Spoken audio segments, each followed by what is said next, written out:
السلام عليكم ورحمة الله وبركاته. الحمد لله رب العالمين. الصلاة والسلام على رسول الله وعلى آله وصحبه أجمعين. أما بعد. ഏറ്റവും ബഹുമാനവും ആദരവും നിറഞ്ഞ മുഅ്മിനീങ്ങളെ, അള്ളാഹു ആദരിച്ച ദിവസങ്ങളിൽ അള്ളാഹുവിൻ്റെ ചിഹ്നങ്ങളെ ബഹുമാനിക്കുന്ന ദിവസങ്ങളിൽപ്പെട്ട ഒരു ദിവസമാണ് ബലിപെരുന്നാൾ സുദിനം. ഇന്ന ഇളമിൽ അയ്യാമി ഇൻദല്ലാഹി യൗമുൻ നഹർ എന്നാണ്.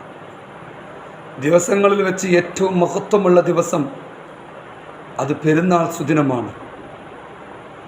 ഇതിന് ബലിപെരുന്നാൾ എന്ന പേരുണ്ട്. അന്ന് ബലിയർപ്പണം നടത്തുന്നത് കൊണ്ട് അങ്ങനെ ഒരു പേര് നൽകപ്പെട്ടു. വലിയ പെരുന്നാൾ എന്ന പേരുണ്ട്. ഈ ദിവസത്തിൽ ചെറിയ പെരുന്നാൾ ഒരു ദിവസം കൊണ്ട് കഴിയുമ്പോൾ 4 ദിവസം നീണ്ടു നിൽക്കുന്ന പെരുന്നാളാണ് വലിയ പെരുന്നാൾ. അതുകൊണ്ടാണ് ഇതിനൊക്കെ വലിയ പെരുന്നാൾ എന്ന് പേര് നൽകിയിട്ടുള്ളത്. ഈ ദിവസത്തിൽ വമാ തുഖർരിബു ഇലല്ലാഹി യൗമൻ നഹറു ബിശൈഇൻ ഹുവ അഹബ്ബു ഇലല്ലാഹി മിൻ ഇഹ്റാഖിദ് ദമി. ഈ ദിവസം ചെയ്യുന്ന ഏറ്റവും നല്ല നന്മ, ഏറ്റവും നല്ല ഇബാദത്ത് അവൻ്റെ പേരിൽ അവൻ ബലിദാനം ചെയ്യാൻ, അവൻ്റെ ബലി മൃഗത്തിൻ്റെ ഇഹ്റാഖ് നടത്തലാണ്, അതിൻ്റെ രക്തത്തെ ചിന്തിക്കലാണ്. അതാണ് അവൻ ചെയ്യുന്നതിൽ വെച്ച് ഏറ്റവും നല്ല പുണ്യമായ കാര്യം. ഈ ദുൽഹിജ്ജയുടെ 1 മുതൽ 10 വരെ ദിവസം അള്ളാഹുവിന് ഇബാദത്ത് ചെയ്യുന്ന പല കർമ്മങ്ങളും അടങ്ങിയ ഒരു 10ആണ്. നോമ്പ് അടങ്ങിയിട്ടുണ്ട്, ഹജ്ജ് അടങ്ങിയിട്ടുണ്ട്, നിസ്കാരം അടങ്ങിയിട്ടുണ്ട്, ബലിയർപ്പണം നടത്തിയിട്ടുണ്ട്. അതുകൊണ്ട് തന്നെ നമ്മുടെ ജീവിതത്തിൽ അള്ളാഹുവിനോട് തഖ്വയാണ് പ്രധാനം.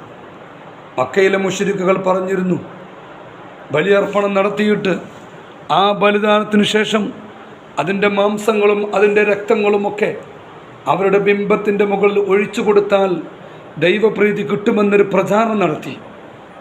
അന്ന് വിശുദ്ധമാക്കപ്പെട്ട ഇസ്ലാമിൻ്റെ നിയമം പഠിപ്പിക്കുകയാണ്, ലൻ യനാലല്ലാഹു ലുഹൂമുഹാ വലാ ദിമാഉഹാ വലാകിൻ യനാലുഹു തഖ്വാ മിൻകും.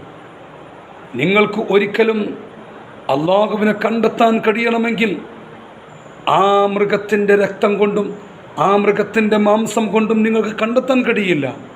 നിങ്ങളിൽ നിന്ന് തഖ്വയുണ്ടോ എങ്കിൽ മാത്രമാണ് റബ്ബിനെ നിങ്ങൾക്ക് എത്തിക്കാൻ കഴിയുക. അള്ളാഹുവിൻ്റെ പ്രീതി കിട്ടുക അങ്ങനെയാണ്. അല്ലാഹു സുബ്ഹാനഹു വ തആല